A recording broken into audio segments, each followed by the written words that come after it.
the chair of today's deliberations, Swati, my friend Lenin and Kiran Kumar, and my old comrade and colleague, Professor N. Sukumar, distinguished faculty from Osmania University and from other educational institutions here, and my young friends and not so young friends. I should begin by congratulating you for three things, and with an apology.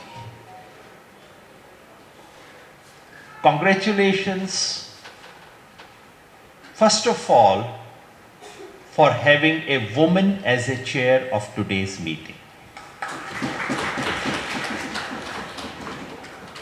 I see this across the country when I go to speak, and if it is student leaders, youth leaders, वैसे I don't know how people in their 40s and 50s manage to be youth leaders in this country.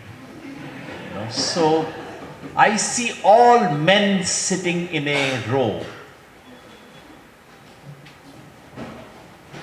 and as a token presence, they bring some girl who carries some flowers and this very silly, expensive bouquet of flowers as a token of women's presence.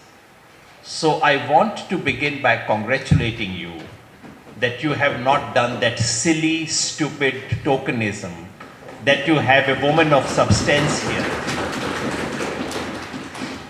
And can I have a promise from all of you? Do you know what is the name when you have a panel which has only men? There is a name for it. Can someone shout it? Manel. When there is a panel on which there are only men, it is called Manel. So can I take a promise from all the student leaders here and here that now in future in Osmania University, we shall never have a Manel on the stage. Okay? Okay. I should also congratulate those of you who went to Jantar Mantar and those who did not go to Jantar Mantar but participated in these protests here in Hyderabad or in their hometown or in the villages. My salute to all of you who participated there. And my congratulations on still retaining a culture in Osmania University which has had a long tradition of movements, of protests, of resistance, of being open to public discussions which are not of liking to the powers that be.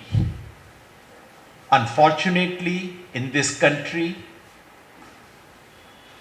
in a large number of universities, it is not possible to have a meeting like this anymore.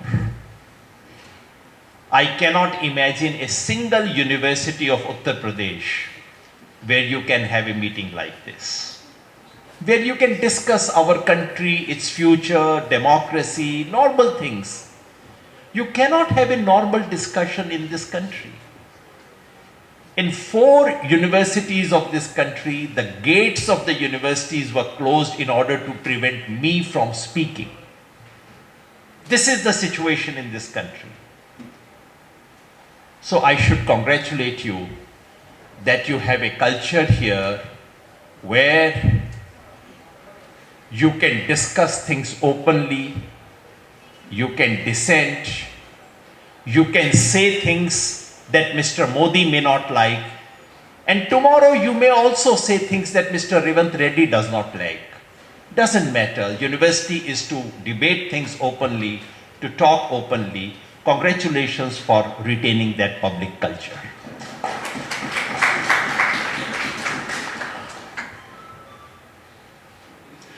I should also begin with an apology. Apology on behalf of my generation. Her generation की ये जिम्मेवारी होती है कि अपने से आने वाली जनरेशन को जैसा मुल्क मिला था उससे बेहतर बना के दे, या कम से कम वैसा तो दे जैसा पैदाइश के वक्त उसे मिला था. I was born in 1963. India was poor at that time. We had famines. In military terms also, we were not a very strong country. But in that India, rapists were not garlanded. जिस मुल्क में मैं पैदा हुआ था उसमें rape करने वाले जब जेल से बाहर आते थे उनको माला पहनाने के लिए लोग खड़े नहीं होते थे. जब सड़क पे लिंच किया जाता था, लिंच किया नहीं जाता था और किया जाता था, कोई ताली नहीं बजाता था उसके ऊपर. जब किसी के घर पे बुलडोजर चलता था, अगर चलता था, तो किसी दूसरे की बर्बादी पे जश्न मनाने वाला कोई नहीं होता था. And I really want to apologize to you on behalf of my generation that we could not retain at least that much in this country. मुझे वाकई मन से शर्मिंदगी महसूस होती है कि हम आपके लिए वो हिंदुस्तान भी बचा के आपको दे नहीं पाए. 4 पैसा फालतू आ गया वो कोई बात नहीं है, वो बहुत बड़ी उपलब्धि नहीं है, अचीवमेंट नहीं होता, मगर इन बेसिक ह्यूमन वैल्यूज को नहीं हम बचा सके. I feel ashamed of it as a generation.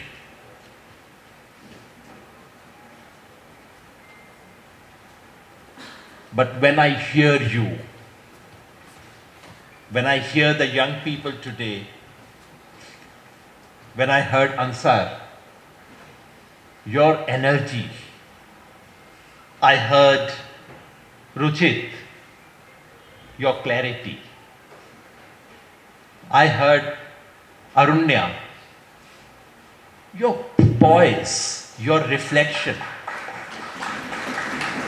and when I heard Pratyusha, your conviction, it gives me so much hope in the future of this country.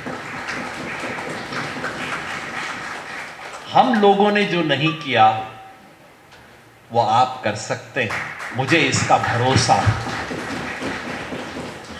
हमसे जो गलती हुई, हमसे जो कमी रह गई, उसे आप लोग पूरा करेंगे. That is a hope that I draw from you. And that is also largely the hope I draw from this Gen Z protest. So when I speak of the Gen Z protest, I'll ask 3 questions, try and answer them. Who is this protest by? What is this protest about? What has it achieved? And finally, of course, the 4th question, what is the way forward. ये किसकी protest है, किस बारे में है, किस मुद्दे पे है, इससे क्या हासिल हुआ है और आगे का रास्ता क्या है, इन 4 सवालों पे मैं अपनी बात रखना चाहूंगा. This mix of Hindi and English is okay? Yeah? Because sometimes, I get tired of speaking English. One of my friends used to say, after speaking in English for half an hour, he would say, "Zuban ऐंठ गई है अंग्रेजी बोल." So I have this habit. I slip into Hindi after that, just to be more at home with myself.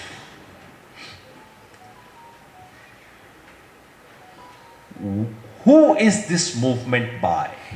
कौन है ये Gen Z? नाम तो बड़ा ही जेंजी है, but as you pointed out, it is not just that urban metropolitan youth. हमारी problem ये होती है, we identify any movement with some faces, some names. So किसका मूवमेंट था? सीजेपी का मूवमेंट था. ऑफ कोर्स सीजेपी का था, कोई शक नहीं है, बट सिर्फ सीजेपी का नहीं था. There were so many other youth organizations at Jantar Mantar, outside Jantar Mantar, all over the country. There must have been hundreds of students' organizations, but there were millions of students who were not part of any student organization. That is what we should understand. हमें movement को सिर्फ stage पे जो चंद लोग बैठे होते हैं उससे नहीं पहचानना चाहिए. मूवमेंट का कैरेक्टर स्टेज के इस तरफ जो लोग बैठे होते हैं, खड़े होते हैं, उनसे पहचानना चाहिए. For me, therefore, this movement is not just a movement of one organization or one place. सारा अटेंशन दिल्ली और जंतर मंतर को मिलना चाहिए, अच्छी बात है, मगर I am very confident that between 20th and 25th of July last year, protests were held in at least 100 cities of this country, possibly 400-500 towns of this country. That is the real strength. That is where the movement is. That is where the real energy is. And that is what got reflected in the energy of Jantar Mantar. By itself, Jantar Mantar energy is limited. But when it is linked to what is happening in Hyderabad, in Mumbai, in Allahabad, in Bhagalpur, then that is multiplied energy. So to my mind, this is a protest of the Indian youth. No less, no more. Protest of the Indian youth is how I would see it. आप इसको जेन जी कह लीजिए, आप इसको जेन alpha कह लीजिए, मुझे तो ये शब्द पता भी नहीं थे. I am from that generation जो इसे जेन जेड पढ़ता है. जेड को जी बोलना चाहिए, ये मुझे अमेरिका में जाके पता लगा था कि ये लोग XYZ बोलते हैं, XYZ नहीं बोलते हैं. सो माफ कीजिए, मैं उस पुरानी जनरेशन से हूं, मुझे अभी भी जेन जेड दिखता है. जेन अल्फा क्या है मुझे आज भी नहीं पता है, मगर एक चीज पता है कि जब स्कूल के बच्चे स्कूल की यूनिफॉर्म में खड़े होके अपने प्रिंसिपल से पूछते हैं कि मेरी बिल्डिंग टूटी हुई क्यों है, यहां टीचर क्यों नहीं आता, गर्ल्स टॉयलेट क्यों नहीं है स्कूल में, For me, it is one of the most beautiful sights of any democracy. This is what is happening. इसको जो नाम आप देना दे दीजिए, मुझे फर्क नहीं पड़ता. इससे खूबसूरत कोई चीज हो नहीं सकती जब स्कूल के बच्चे खड़े होकर सवाल पूछते हैं. उस एक दिन में उन बच्चों को पॉलिटिकल साइंस, हिस्ट्री, सोशियोलॉजी सब समझ आ जाएगी और पढ़ाने की उन्हें जरूरत नहीं है. This is learning by doing, which is the best learning in the world. What is this movement about? They say the movement is about paper leak. मैं बार बार कहता हूं नहीं भाई, ये सब तो सिर्फ सिम्टम्स हैं. Every time we make this mistake of saying this movement is about the immediate occasion. जैसे जब अन्ना मूवमेंट हुआ था, उसको भी अन्ना मूवमेंट कहते हैं, मेरे को वो नाम भी कभी समझ नहीं आया. तो वो जो अन्ना मूवमेंट हुआ था उसमें कहते थे दिस इज अबाउट लोकपाल था. Lokpal was the demand, but the movement was not about Lokpal. I used to say then that it is a movement about Lokbal, people's power, not about Lokpal law. Similarly this is not about paper leak. दुनिया में जब कोई भी बड़ी चीज होती है उसका एक ओकेजन होता है और उसके नीचे उसके डीप कॉजेज होते हैं. ये जो paper leak is just an occasion, just that trigger point. जैसे आपसे कोई कहे कि वर्ल्ड वॉर फर्स्ट क्यों शुरू हुआ? क्योंकि सरायुवो में किसी ने गोली मार दी थी एक प्रिंस को. That is not why the world war first started. That was the occasion when it got triggered. इसी तरह से paper leak is just the occasion, is the trigger point. It is not the cause, it is not the demand, it is not the moving force. What is the real thing? मैं 20 जुलाई को दिल्ली की सड़कों पे young लोगों के साथ घूम रहा था और उन सबसे पूछ रहा था तुम क्यों आए. उसके बाद भी हमने 2-3 प्रोग्राम किए यूथ की बात, जिसमें हमने यंग लोगों से पूछा what brought you to that. I think only 1 or 2 mention paper leak. वो क्या कह रहे थे? वो कह रहे थे कि पेपर लीक के पीछे पूरा एक एग्जामिनेशन सिस्टम है. पूरा वो एग्जामिनेशन सिस्टम डिफेक्टिव है और वो एग्जामिनेशन सिस्टम सिर्फ क्लास 12 का मेडिकल एंट्रेंस का नहीं है. वो एग्जामिनेशन सिस्टम जॉब्स का भी है. जब हम दिल्ली के प्रोटेस्ट को याद करते हैं तो हमें झारखंड के प्रोटेस्ट को भी याद करना चाहिए. उन्हें भी सैल्यूट करना चाहिए. They were protesting against examinations of jobs. उसमें जो फ्रॉड हो रहा था झारखंड में, उसके अगेंस्ट उन्होंने प्रोटेस्ट किया.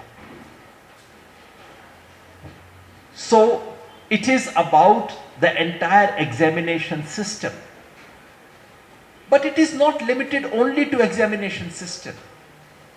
एग्जामिनेशन सिस्टम के नीचे है your education system, your system of employment, or I should say system of unemployment that runs this country. जो नई पीढ़ी को, यूथ को जो शिकायत है वो ये है कि ये जो पूरा एजुकेशन सिस्टम है ये नीचे से ऊपर तक लीक करता है. उनकी शिकायत है कि इस देश में एम्प्लॉयमेंट का कोई सिस्टम नहीं है. उनकी शिकायत है कि जब हम ये सवाल पूछते हैं तो हमें कोई जवाब नहीं मिलता. सो it is about education, it is about employment, it is about accountability, it is about democracy. That is what this protest is all about.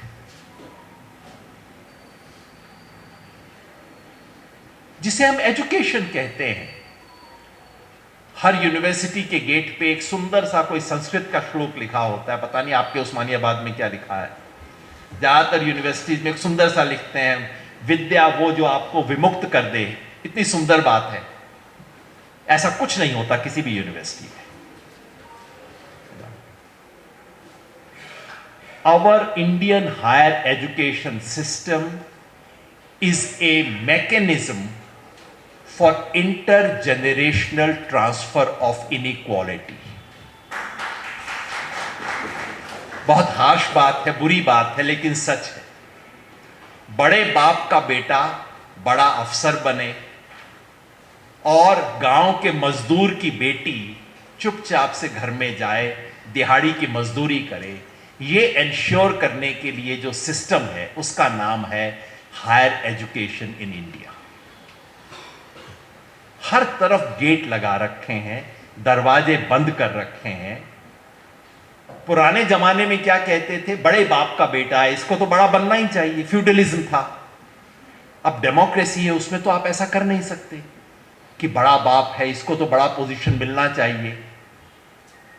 तो आपको फॉर्मली एग्जामिनेशन करवाने पड़ते हैं, लेकिन रिजल्ट वही आना चाहिए, बड़े बाप के बेटे को बड़ी चेयर मिलनी चाहिए।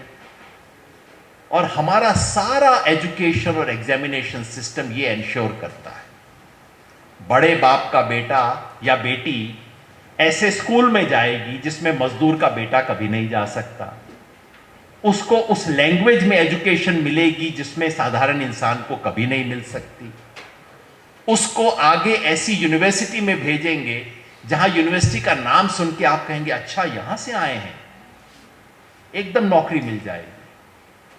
सो आपने इस देश में दो अलग क्यू बना रखी। गरीब का बेटा एक दूसरी क्यू में खड़ा होता है, अमीर का बेटा एक दूसरी क्यू में खड़ा होता है। शुरू से आखिर तक एजुकेशन सिस्टम इस देश का दो हिस्सों में बंट चुका है।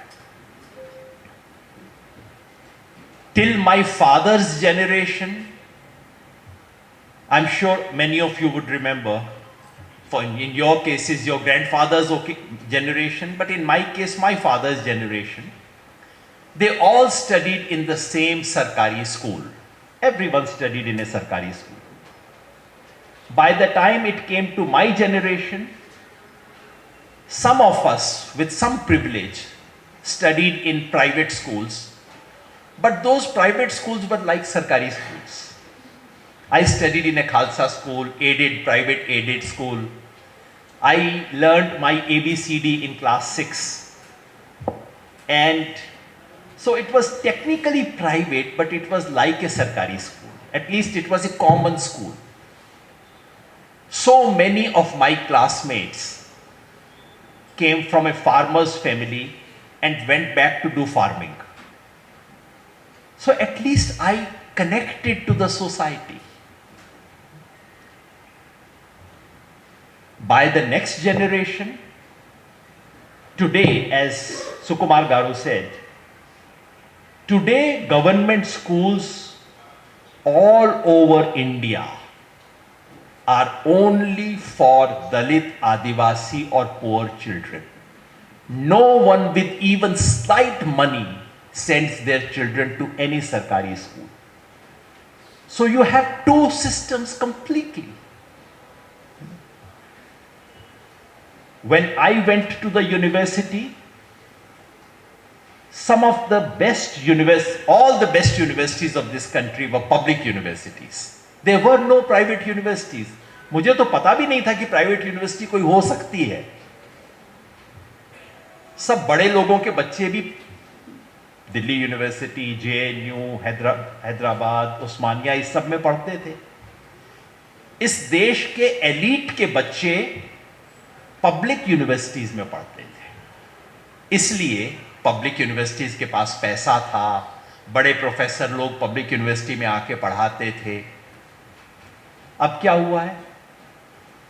The elite of this country has exited the public education system completely.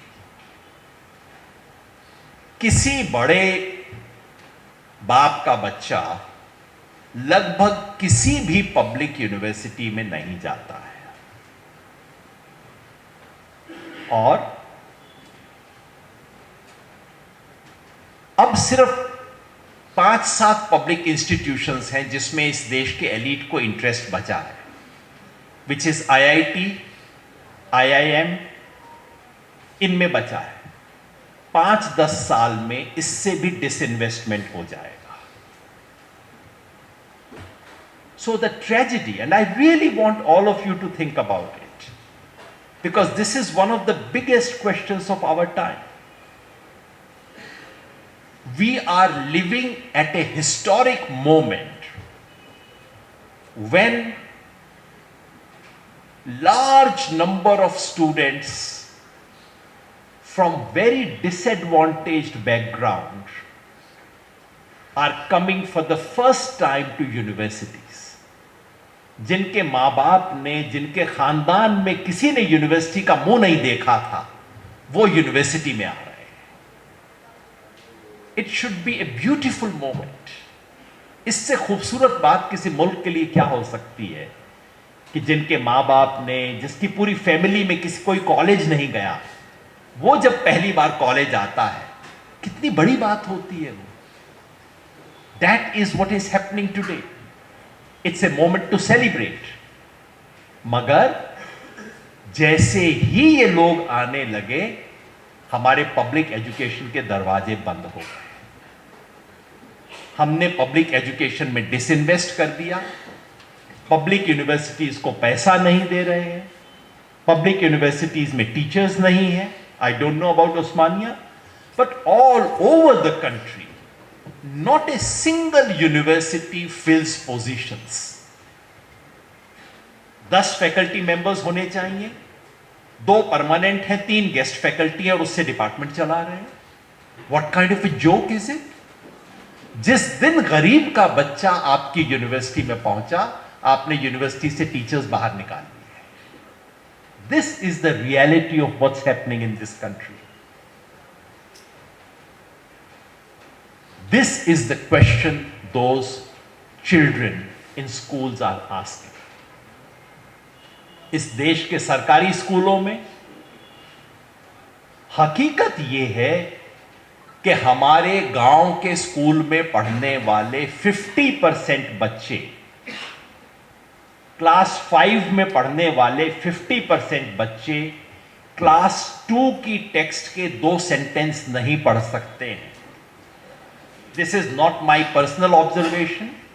This is the report, ASAR report, which comes out annually. और ये इंग्लिश में पढ़ने की बात नहीं कर रहा मैं, वो अपनी मदर टंग में नहीं पढ़ सकते हैं। This is the quality of education in our schools right now. So,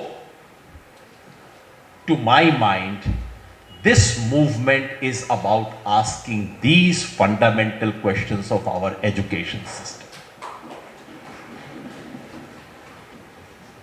एक बहुत सिंपल सा नारा है,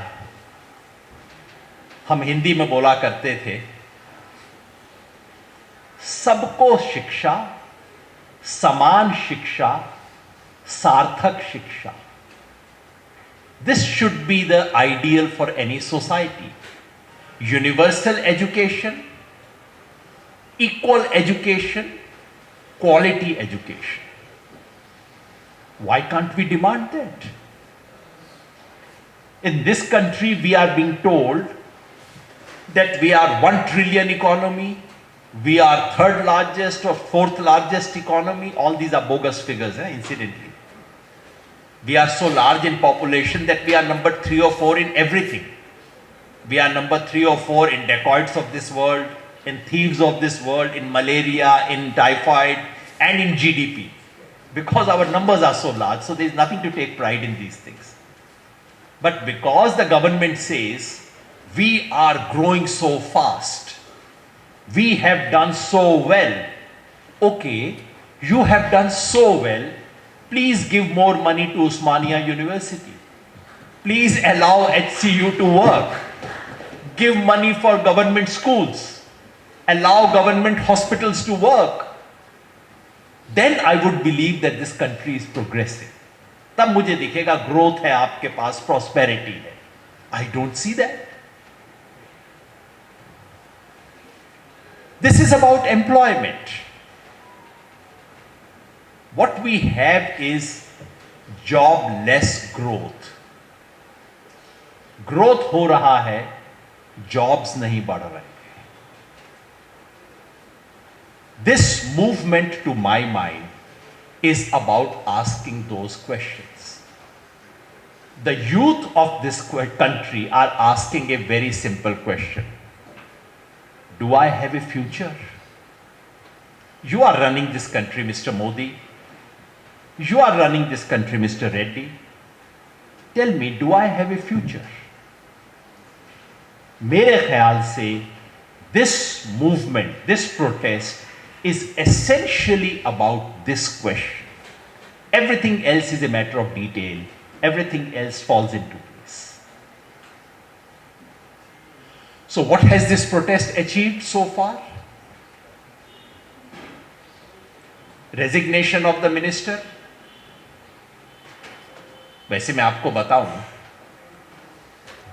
प्रॉब्लम ये होती है कि पॉलिटिक्स में लोग ईमानदारी से बोल नहीं सकते. अगर धर्मेंद्र प्रधान को बेचारे को ईमानदार होने का मौका मिलता, बिना कैमरा ऑफ करके आपसे उससे पूछते, तो वो आपको कह देता मैं तो एजुकेशन मिनिस्टर था ही नहीं, मैं इलेक्शन मिनिस्टर था, मैंने वेस्ट बंगाल का इलेक्शन जितवा दिया, एजुकेशन के सारे फैसले तो पीएमओ लेता था. So, मेरे से रेजिग्नेशन तो ले लो, लेकिन I had no role in any education decision of this country. That is the fact. Dharmendra Pradhan was the election minister of this government. He ran his elections. The poor fellow is being blamed for education. He had zero role in education. I'm not saying resignation is not an achievement. I think symbolically it's very important. क्योंकि ये छोटी चीज नहीं है. अगर छोटी चीज होती तो पहले दिन रेजिग्नेशन मिल जाता. आपने जैसे कहते थे ना, वो किले का दरवाजा तोड़ दिया.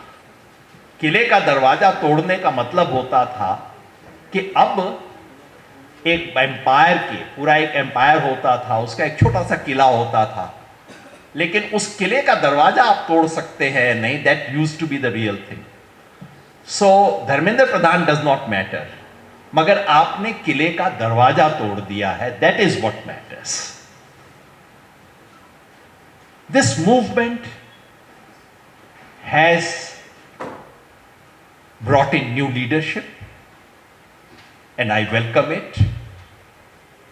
सबको अभिजीत दिपके का नाम पता है, और मुझे एक बहुत खूबसूरत बात ये लगी, जैसे आपके यहां ना इसमें पैनल में एक महिला चेयर कर रही है, वैसे एक दलित इस देश की एक मूवमेंट को लीड कर रहा है, जो कि एससी एसटी की मूवमेंट नहीं है, एससी एसटी के मुद्दे पे नहीं है. एक normal regular movement is normally being led by A Dalit because of his normal leadership quality. That I think is a beautiful. और मैं बार बार कहता हूं, बहुजन पॉलिटिक्स के साथियों को कहता हूं कि बहुजन पॉलिटिक्स कई बार इस देश में ये हो जाती है मांगने की कि मेरा हक दो, मुझे पूरा हक दो. कभी यूं करके मांगते हैं, कभी यूं करके मांगते हैं, लेकिन मांगने की मूवमेंट है. तुम बांटोगे, लेकिन तुम मुझे ठीक शेयर दो. बहुजन पॉलिटिक्स ये होना नहीं चाहिए. बहुजन पॉलिटिक्स ये होनी चाहिए, मैं बांटूंगा, तुम्हें भी ठीक शेयर दे दूंगा, मैं जस्टिस से बांटूंगा. तो यूं करने वाली मूवमेंट होनी चाहिए, यूं वाली नहीं, ये वाली नहीं, ये देने वाली कि हम बांटेंगे इस देश में. और मैं उसकी शुरुआत देखता हूं इस मूवमेंट में. So yes, there is leadership. When we think of Dipke, we think of Saurabh, we think of Ashutosh, we should also think of Neha, we should also think of Irfan. क्या बढ़िया बोला इन लोगों ने, जैसे पूरे देश का गला खोल दिया है. नई लीडरशिप आई है. अब लोग मुझसे पूछते हैं ये पॉलिटिक्स में जाएंगे क्या, ये पॉलिटिक्स करेंगे क्या. मैं कहता हूं I really hope that they do so. Democracy में politics is the highest activity human beings are capable of. तो अगर पॉलिटिक्स करेंगे तो इससे कोई अच्छी चीज हो ही नहीं सकती है। आप सोचिए कितना बड़ा पाखंड होता है इस देश में, द हिपोक्रेसी दैट दे से, oh my God, all these leaders are very corrupt. These people are from dynasty. These people are from business family. These leaders are very bad. But you should not do politics. तो भाई कहां से आएगा leader? Mars से आएगा, moon से आएगा, कहां से लीडर्स आएंगे? अगर यंग लोग यूनिवर्सिटी में पॉलिटिक्स नहीं करेंगे तो फिर पॉलिटिक्स कौन करेगा? प्रॉपर्टी डीलर वाले का बेटा, नेताजी का बेटा, वही पॉलिटिक्स करेगा। So yes, it has given new leadership. I do not know if they become political leaders और नॉट। I really hope they become political leaders. और आप भी जो लोग बोले हैं, आप भी, और जो लोग नहीं बोले हैं यहां, आप सब भी पॉलिटिक्स करेंगे। इससे अच्छी कोई चीज नहीं हो सकती, क्योंकि डेमोक्रेसी का एसेंस है politics. You can have dictatorship where there is, you can have dictatorship politics without democracy, but you cannot have democracy without politics, क्योंकि डिक्टेटरशिप में भी पॉलिटिक्स होता है। So you can have politics without democracy, but you can never have democracy without politics. So politics करेंगे, बहुत अच्छी चीज है, जरूर कीजिए। नई लीडरशिप मिली है, इस मूवमेंट ने नए सिंबल्स और नई ग्रामर दी है। सुकुमार भाई ने बताया, for quite some time I have been advocating that for authoritarian governments all over the world, one of the best antidote to authoritarianism is comedy. दुनिया भर के डिक्टेटर्स को ऑपोजिशन से डर नहीं लगता, आर्म्ड रेबेलियन से भी डर नहीं लगता, उनको चुटकुले से डर लगता है, उनको म्यूजिक से डर लगता है। I am very serious about it. आप में से कितने लोगों ने इकबाल बानो का हम देखेंगे सुना है? इकबाल बानो ने एक गाना गाया था, हम देखेंगे। चलिए, आप सबके लिए आज के लिए रिकमेंडेड रीडिंग है, जाके इंटरनेट पे सर्च कीजिए इकबाल बानो फैज हम देखेंगे। I give you the context. General Ziaul Haq was the dictator of Pakistan at that time. बिल्कुल अपनी पीक पे था उनका रिजीम, और पाकिस्तान की जैसी मिलिट्री डिक्टेटरशिप होती हैं, सेंसरशिप, सब कुछ बंद, ये वो, और लोग कहते थे जनरल जियाउल हक को कौन क्वेश्चन कर सकता है, इतना पावरफुल आदमी है। पाकिस्तान में उन दिनों, क्योंकि हर डिक्टेटर को रिलीजन को इस्तेमाल करना होता है, नेशनलिज्म और रिलीजन, ये दो चीजों का इस्तेमाल हर डिक्टेटर करता है। तो जनरल जियाउल हक उस वक्त पाकिस्तान को इस्लामिक बना रहे थे, और वो इस्लामिक बनाने में कपड़ों का इंपॉर्टेंस है, कपड़ों से पहचानने का मामला पुराना है। तो जनरल जियाउल हक कहते थे उस जमाने में कि आपको इस्लामिक कपड़े पहनने चाहिए। तो उन दिनों पाकिस्तान में साड़ी पहनना अन इस्लामिक माना जाता था। तब लाहौर में ये म्यूजिक कॉन्सर्ट हुआ। इकबाल बानो ने काले रंग की साड़ी पहनी। साड़ी पहनना अन इस्लामिक माना जाता था, इसलिए उसने काले रंग की साड़ी पहनी, और साड़ी पहन के उसने लाहौर में वो गीत गाया फैज का हम देखेंगे। उसकी ओरिजिनल रिकॉर्डिंग सुनिएगा, वो लगभग 11 मिनट की है। वो गाना शुरू करती है और गाने के बीच में हजारों लोग उस गाने को ज्वाइन करने लगते हैं। उसके बाद स्लोगन शाउटिंग शुरू हो जाती है गाने के बीच में। मिलिट्री डिक्टेटरशिप है, बाहर टैंक खड़े हुए हैं और वहां लोग स्लोगन शाउट करना शुरू कर देते हैं। That is the power of symbols, that is what transforms. ये सारे जो डिक्टेटर होते हैं ना, ये गुब्बारे की तरह होते हैं। These are balloons of hot air.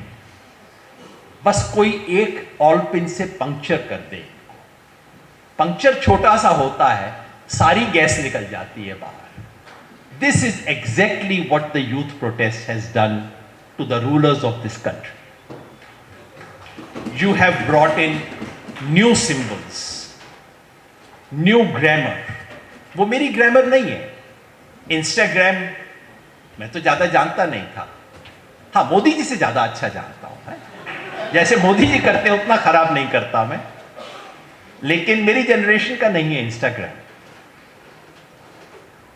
नई ग्रामर, नए स्लोगन्स, नए तरह के सॉन्ग्स, नए तरह के symbols and use of humour and comedy.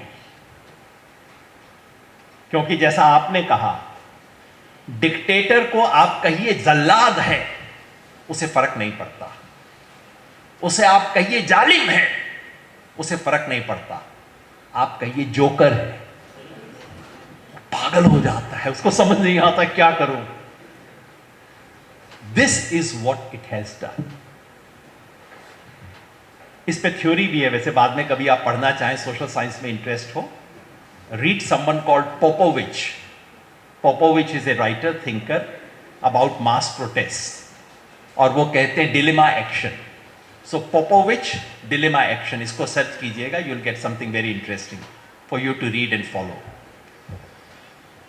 So this movement has given us new leadership, it has given us new language, it has given us new symbols, and it has demolished the empire of lies. झूठ का जो साम्राज्य इस देश में बना हुआ था, उसको डिमोलिश किया है। जैसे मैंने कहा, झूठ के साम्राज्य का चक्कर यही होता है, एक ऑल पिन से आप उसमें छेद कर दो। क्योंकि जब आप बार बार, एक बार झूठ मैंने देख लिया ना, क्या होता है, आप मुझे बताइए कि हमने लद्दाख में चीन की सेना को मार गिराया, आई वुड बिलीव यू। मैं कौन सा लद्दाख गया हूं, I don't see satellite images, I would believe your lies. आप कहिए देश प्रगति पे है, आई वुड बिलीव यू, क्योंकि होगा भाई, मैं तो नहीं देखता, देश होगा, मेरा गांव नहीं है पर देश जरूर प्रगति पे होगा। जीडीपी बढ़ गया है, आई वुड बिलीव यू। मगर जब आप कहते हो कि दिल्ली पुलिस ने छात्रों के साथ बहुत अच्छा व्यवहार किया, फिर मुझे लगता है यार इतना बड़ा झूठ बोल रहे हो, तो मैंने अपनी आंख से देखा है। Experiential truth is something that Trump's everything. कितना भी झूठ बोल लो, लेकिन अगर आप मुझे ये बोलोगे कि तेरे बेटे को नौकरी मिल गई है, मैं कहूंगा यार ये तो नहीं हुआ। देश में एम्प्लॉयमेंट बढ़ गया है, दैट्स ऑल राइट, लेकिन मेरे बेटे को नौकरी मिल गई, कहां मिली है, झूठ बोल रहे हो तुम। और एक बार अगर झूठ पकड़ा जाए, एक कॉन्टेक्स्ट में झूठ पकड़ा जाए, तो फिर मुझे किसी बात पे यकीन नहीं होता। फिर मुझे लगता है दूसरी बात में भी ये भी झूठ होगा, ये भी झूठ होगा, वो भी झूठ होगा। This is what has happened. The empire of lies has been shattered, and with it the Godi media has been completely discredited, जिसकी बेहद जरूरत थी। हिंदुस्तान के मीडिया का इतिहास जब भी लिखा जाएगा, the way they treated farmers movement and the way they have written about this youth protest would be one of the most shameful chapter of Indian media. झूठ बोलते थे, दिन रात झूठ बोल रहे थे, मगर इसका फायदा क्या हुआ कि अब यंग लोगों को जब पता लग गया कि अच्छा ये तो मेरे बारे में झूठ बोल रहे हैं, इसलिए वो बाकी सब चीजों के बारे में भी उनको लगता है कि ये तो बाकी सब भी झूठ बोलते होंगे। This movement has exposed the politics of divide and rule. वो सुकुमार भाई ने बोला ही है तो मैं उस पर दोबारा नहीं बोलूंगा, लेकिन पहली बार हमारे जमाने में नारा होता था, कोई भी जो रूलिंग पार्टी होती थी, बीजेपी जब जब डरती है पुलिस को आगे करती है, दिस वॉज ए स्टैंडर्ड नारा. But this time I heard a different नारा. मोदी जब जब डरता है हिंदू मुस्लिम करता है. What a powerful way of describing the politics of divide and rule. बार बार हिंदू मुस्लिम, हर चीज में हिंदू मुस्लिम. This has been exposed. And what we have discovered is loss of fear. डर के सहारे पूरा का पूरा रिजीम चल रहा था. सारी डिक्टेटरशिप डर से चलती है. डर में यह नहीं होता कि मैं आपको सचमुच मारा, लेकिन आपको लगता है कि मुझे मार सकते हैं. Fear always resides here. और यहीं से अनलॉक होता है. यहां से खुल गया तो फिर कोई फर्क ही नहीं पड़ता. So on the streets of Delhi, on the streets of Mumbai, on the streets of Allahabad, सब तरफ हमने एक के बाद एक देखा कि डर खत्म हो रहा है. सर्वेलेंस हो रहा था, लेकिन लोगों ने अपने चेहरे ढके हुए नहीं थे, किसी ने मास्क नहीं लगाया था. ये जो डर का खत्म होना है, वो मैं समझता हूं इस मूवमेंट की सबसे बड़ी अचीवमेंट. तो आखिर में मैं बस एक और सवाल पूछ के और उसके 2-3 पॉइंटर्स देके अपनी बात को खत्म करूंगा. What is the way forward? How do we take it forward? First of all, resignation is not the end, be all and end all of it. Resignation is just the beginning. Nation after resignation is a question we should ask. Resignation तो हो गया, वो symbolic था, किले का दरवाजा टूट गया, लेकिन अभी तो अंदर सब कुछ करना बाकी है ना.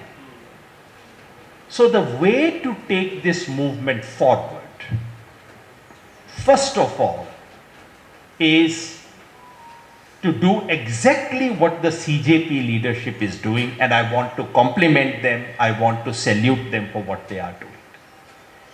गांव गांव में जाके स्कूल का ऑडिट कीजिए. और आपने देखा है क्या हो रहा है. गांव में जाके आप सिर्फ कैमरा लेके कह रहे हैं स्कूल की क्या कंडीशन है, और रूलिंग पार्टी अपने गुंडों को भिजवा के रुकवा रही है, नहीं नहीं नहीं स्कूल का फोटो नहीं लेंगे, प्राइवेट है, बच्चों की एजुकेशन डिस्टर्ब होगी. अरे वहां भैंस बंधी हुई है, वहां गाय बंधी हुई है, कोई एजुकेशन हो नहीं रही है. So the way to take it forward is to do an audit of all the education institutions, all the job related opportunities. All these things must be audited and accountability should be fixed. ये कर दीजिए. इससे बड़ी politics और इससे सुंदर politics कोई नहीं है. इस देश के हर सरकारी स्कूल में जाके कहिए कि वो बच्चे को वो चीज क्यों नहीं मिलती जो आपने राइट टू एजुकेशन के लॉ में लिखी हुई. That's all. उतना डिमांड कर लीजिए जो लॉ में लिखा हुआ है. पब्लिक एजुकेशन में, यूनिवर्सिटीज में, जो यूनिवर्सिटी के स्टैट्यूट्स में लिखा हुआ है, बस उतना डिमांड कर लीजिए. उससे ज्यादा कुछ डिमांड करने की जरूरत नहीं. So one way to take it forward is to continue this auditing and accountability. Second is to connect with other movements. देखिए, मैं हमेशा कहता हूं कि मेरा अपना दर्द है और मैं खड़ा होता हूं, जोर से चिल्लाता हूं, प्रोटेस्ट करता हूं. सिर्फ इतने से पॉलिटिक्स नहीं बनता है. पॉलिटिक्स तब बनता है जबकि इनका दर्द है, इनका दर्द है. जब मेरा दर्द हो तो ये खड़ी हो जाएं, जब इनका दर्द हो तो मैं खड़ा हो जाऊं. उससे पॉलिटिक्स बनती है। दर्द से दर्द का रिश्ता बनाना, that is politics. So what we need to do is to connect this protest of the youth with the protest of the farmers, protest of the workers। अभी नोएडा में वर्कर्स के साथ क्या किया आप देखिए तो, protest of farmers, of workers, of dalits, of Adivasis.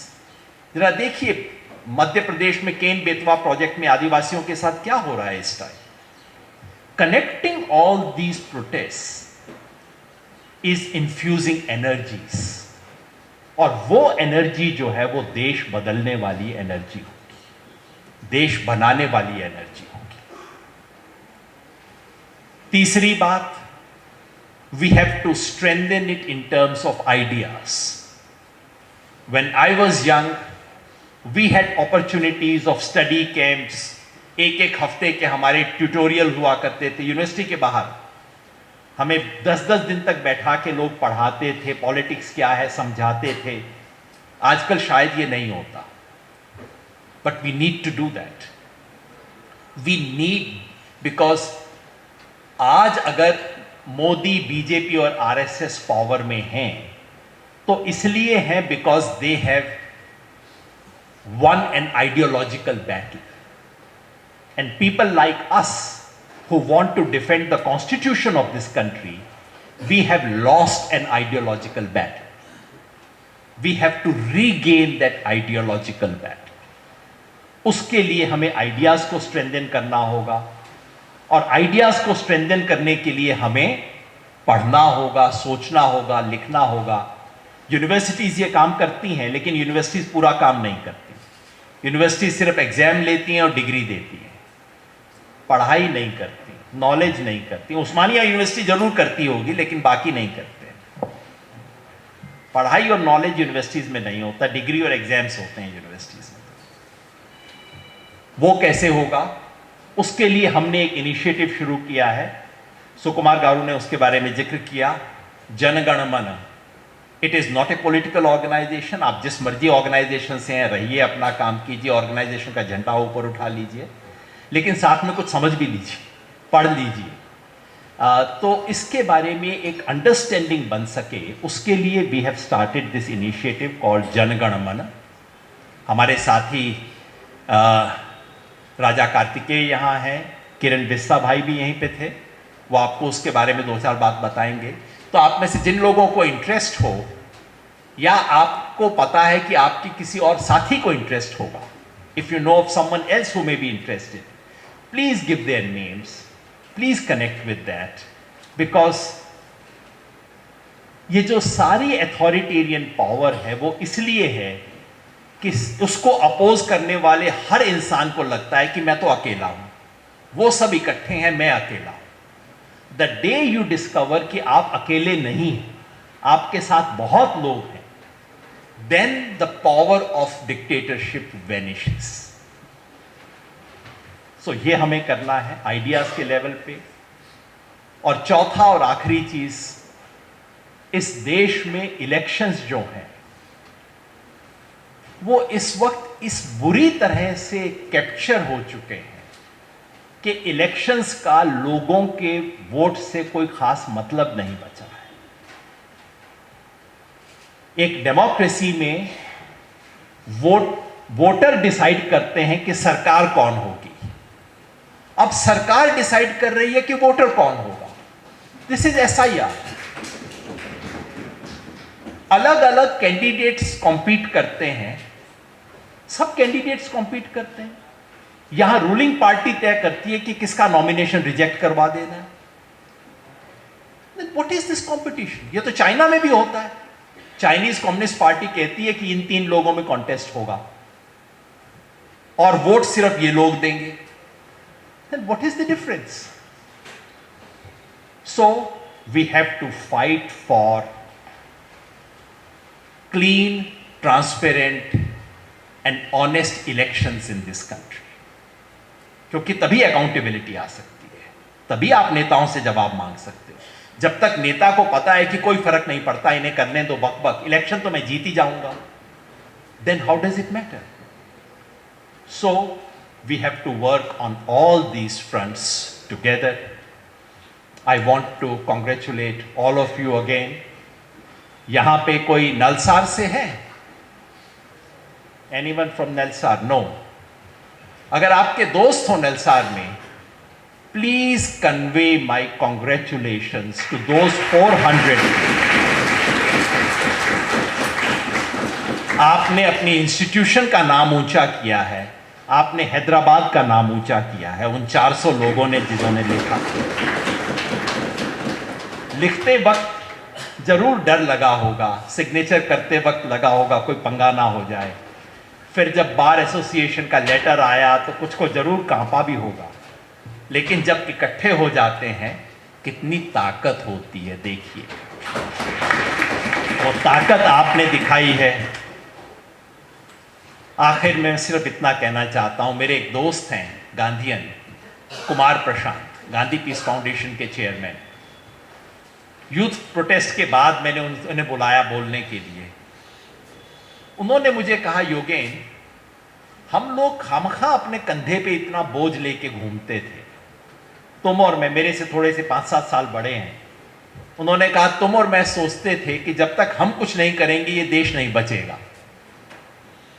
उन्होंने कहा, अब इन यंग लोगों को देख के और आपके यंग साथियों को, 4 यंग साथियों को सुन के मुझे भी आज वो लगा जो कुमार प्रशांत ने कहा, अब मैं घर बैठ सकता हूं, अब मैं मर सकता हूं शांति से। शुक्रिया।